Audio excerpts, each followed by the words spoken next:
یہ لوگ سراپا احتجاج ہیں میرپور ماتھیلو کی ہندو لڑکی رنکل کے اغوا پر۔ کراچی پریس کلب کے باہر جمع ہونے والے ان مظاہرین کا بس ایک ہی مطالبہ ہے، رنکل کو بازیاب کرو۔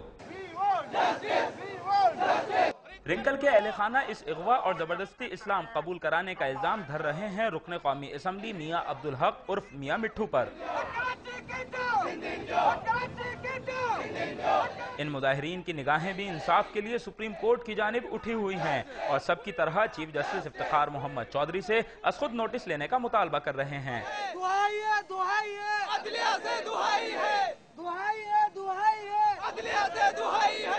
مظاہرین کا کہنا ہے کہ اگر رنکل نے اپنی مرضی سے اسلام قبول کیا ہے تو اسے انسانی حقوق کے کمیشن میں پیش کیا جائے، ورنہ نہ صرف ملک گیر احتجاج ہوگا بلکہ عالمی برادری سے بھی احتجاج کیا جائے گا۔ کیمرہ مین اختر چوہان کے ساتھ آصف محمود، ڈان نیوز، کراچی۔